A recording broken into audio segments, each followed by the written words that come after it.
Audio Jungle.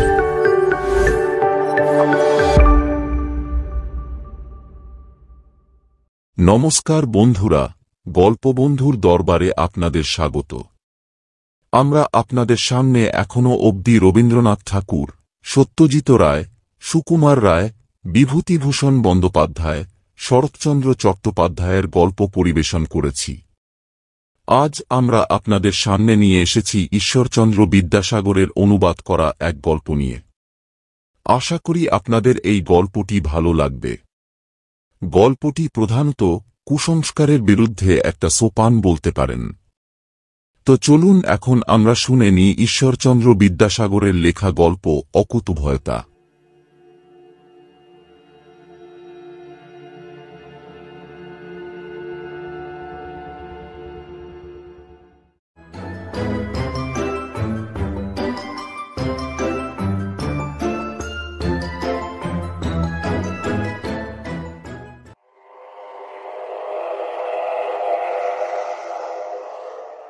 গল্প শুরুর আগে আপনাদের কাছে আমাদের একান্ত অনুরোধ, আমাদের চ্যানেল গল্পবন্ধুকে সাবস্ক্রাইব করুন। আপনাদের সহযোগিতা এবং ভালোবাসা আমাদের একান্ত কাম্য। ধন্যবাদ।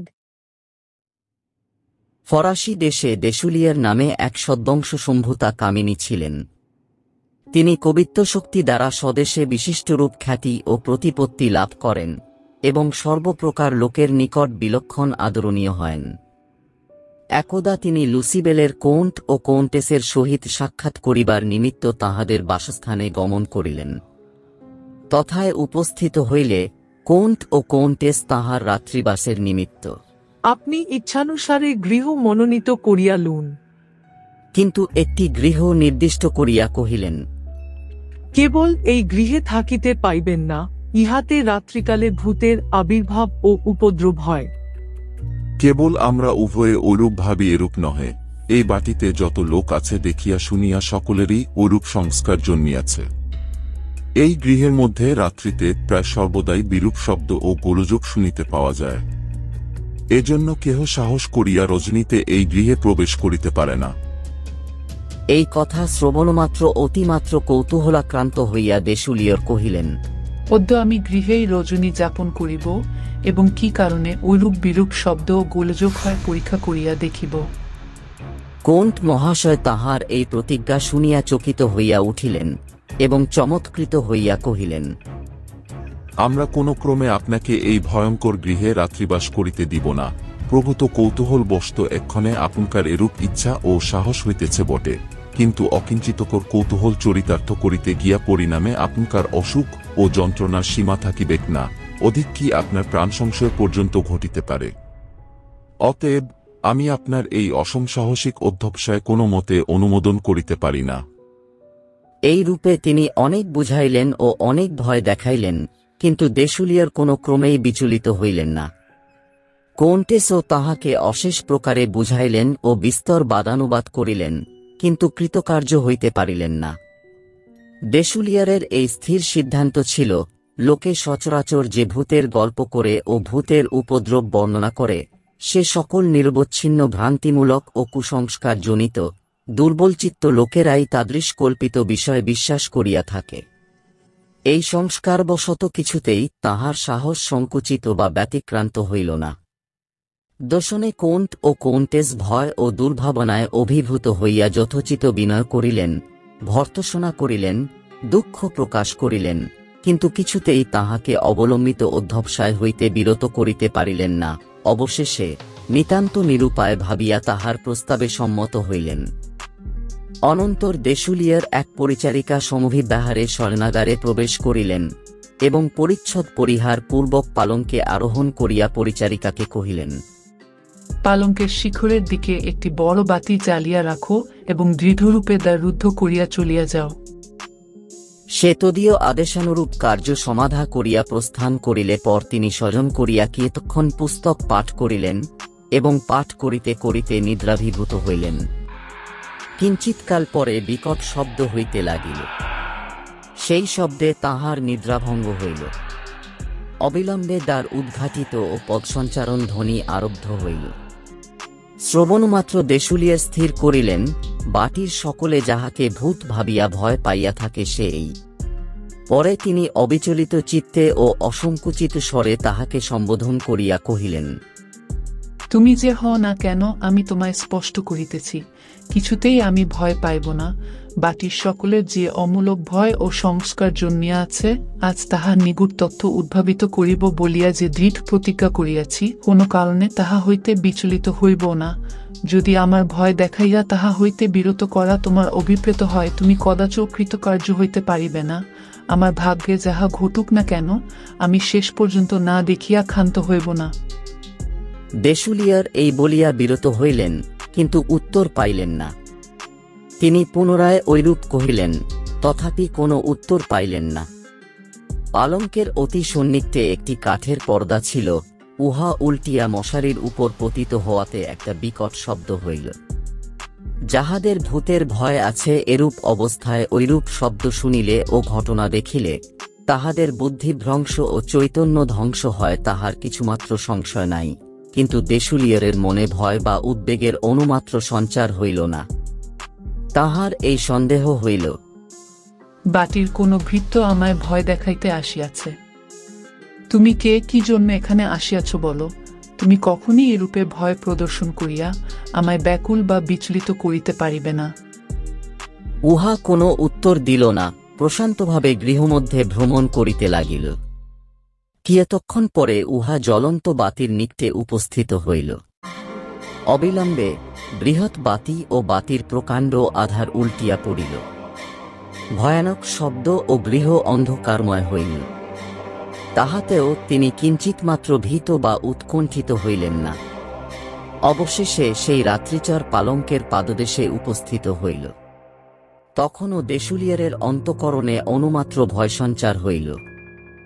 ভালো হইল, তুমি কি পদার্থ এখনই আমি অনায়াসে নির্ণয় করিতে পারিব। এই বলিয়া গাত্রোত্থান পূর্বক পালঙ্কের পাদদেশে হস্ত প্রসারণ করিয়া তাহার অন্বেষণ করিতে লাগিলেন। তাহার দুই কর মখমলের ন্যায় কোমল দুই কর্ণে সংলগ্ন হইল। তিনি বলপূর্বক সেই দুই কর্ণ ধরিলেন এবং যাবৎরাত্রি বিশেষ ও সূর্যোদয় না হয় ছাড়িবেন না স্থির করিলেন, কিন্তু কাহার কর্ণ ধরিলেন কিছুই অবধারণ করিতে পারিলেন না।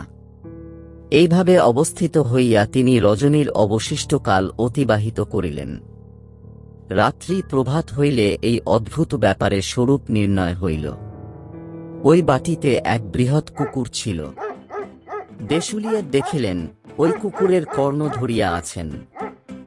ভয়ঙ্কর ভৌতিক ব্যাপারের ঐরূপে পর্যবসান হওয়াতে তিনি উচ্চস্বরে হাস্য করিতে লাগিলেন। অনন্তর সেই কুকুরের কর্ণ পরিত্যাগপূর্বক নিশ্চিন্ত হইয়া স্বজন করিয়া রহিলেন। এদিকে কৌন্ট ও কৌন্টেস শয়নাগারে প্রবেশ করিয়া যৎপরনাস্তি উদ্বেগ ও দুর্ভাবনায় রজনী যাপন করিলেন, একবারও নয়ন মুদ্রিত করিতে পারিলেন না। তাহারা এই বিষয়ের যত আন্দোলন করিতে লাগিলেন, উত্তরোত্তর ততই ব্যাকুল হইতে লাগিলেন। অবশেষে তাহারা এই সিদ্ধান্ত করিলেন, আমরা প্রাতকালে উঠিয়া দেশুলিয়রের প্রাণত্যাগ হইয়াছে অবধারিত দেখিতে পাইব। রজনী অবসন্না হইবামাত্র তাহারা শয়নাগার হইতে বহির্গত হইয়া বিষণ্ণ বদন অবসন্ন গমনে ভূতাবিষ্ট গৃহের দ্বারদেশে উপস্থিত হইলেন। সাহস করিয়া সহসা সেই গৃহে প্রবেশ করিতে পারিলেন না। কিয়তক্ষণ পরে প্রবেশ করিয়াও কথা কহিতে তাহাদের সাহস হইল না। রাত্রিতে কি সর্বনাশ ঘটিয়াছে কিছু স্থির করিতে না পারিয়া স্তব্ধ ও হতবুদ্ধি হইয়া উভয়ে দণ্ডায়মান রহিলেন। তাহাদিগকে সমাগত দেখিয়া দেশুলিয়ার মশারির অভ্যন্তর হইতে বিনির্গমনপূর্বক প্রাতকর্তব্য নমস্কার সম্ভাষণাদি করিয়া সহাস্য মুখে তাহাদের সম্মুখে দণ্ডায়মান হইলেন। তাহাকে জীবিত অক্ষত শরীর ও প্রফুল্ল হৃদয় দেখিয়া তাহাদের কলেবরে প্রাণ সঞ্চার হইল। রাত্রিতে যার পর যে ঘটনা হইয়াছিল তৎসমুদ্র তিনি অবিকল বর্ণনা করিতে লাগিলেন। শুনিতে শুনিতে তাহাদের হৃদকম্প হইতে লাগিল। অবশেষে দেশুলিয়ার কৌন্ট মহাশয়কে সম্বোধন করিয়া কহিলেন, এ বিষয়ে আপনার বিলক্ষণ ভ্রম জন্মিয়া আছে এবং প্রশ্রয় দেওয়াতে সেই ভ্রম ক্রমে বদ্ধমূল হইয়া গিয়াছে, আর আপনার তাদৃশ অমূলক কুসংস্কার থাকা উচিত নহে। আপনারা যাহাকে ভূত বলিয়া স্থির করিয়া রাখিয়াছেন, ওই দেখুন সে শুইয়া রহিয়াছে। এই বলিয়া অঙ্গুলি নির্দেশপূর্বক তিনি ওই কুকুর দেখাইয়া দিলেন এবং হাস্যমুখে রাত্রি বৃত্তান্তের শেষ ভাগের বর্ণনা করিলেন। সবিশেষ সমস্ত বৃত্তান্ত শ্রবণ করিয়া তাহারা স্ত্রীপুরুষে চমৎকৃত হইলেন। অনন্তর দেশুলিয়ার পুনরায় কোণ্ঠকে সম্বোধন করিয়া কহিলেন, ভাবাদৃশ্য ব্যক্তির ঈদৃশ কুসংস্কারের বশীভূত হওয়া উচিত নহে। দেখুন, এই অমূলক কুসংস্কারের দোষে আপনাদের অন্তঃকরণে কত শঙ্কা জন্মিয়াছিল। গত রাত্রিতে আমার কি বিপদ ঘটে, এই দুর্ভাবনায় আপনারা কত অসুখে কালযাপন করিয়াছেন বলিতে পারি না। লোকে যে সকল ব্যাপারের প্রকৃত কারণের নির্ণয় করিতে না পারে, উহাদিগকে অলৌকিক ঘটনা জ্ঞান করিয়া থাকে। তৎপরে তিনি দ্বারদেশে উপস্থিত হইলেন এবং প্রত্যহ চাবি দিয়া দ্বার রুদ্ধ করিয়া রাখে, অথচ কুক্কুরে কিরূপে দ্বার খুলিয়া গৃহে প্রবেশ করিবে এই সংশয়চ্ছেদন করিবার নিমিত্ত দ্বার পরীক্ষা করিতে লাগিলেন। অবিলম্বে দেখিতে পাইলেন উহার কল প্রভৃতি এত শিথিল হইয়া গিয়াছিল যে কিছু বলপূর্বক ধাক্কা মারিলেই কপাট খুলিয়া যায়। এইরূপে গৃহপ্রবেশ অনায়াসাধ্য হওয়াতে কুকুর প্রত্যহ অধিক রাত্রিতে সেই গৃহে প্রবেশ করিত, কিয়ৎক্ষণ ইতস্তত ভ্রমণ করিয়া পালঙ্কে আরোহণপূর্বক তদুপরি নিদ্রা যাইত এবং রাত্রিশেষে নিদ্রাভঙ্গ হইলে গৃহ হইতে বহির্গত হইয়া স্বস্থানে গিয়া অবস্থিতি করিত। সে রাত্রিও পালঙ্কে আরোহণ করিবার অভিপ্রায়ে উহার পাদদেশে গমন করিয়াছিল। বোধহয় দেশুলিয়র বলপূর্বক কর্ণ ধরিয়া না রাখিলে তদুপরি আরোহণ করিত।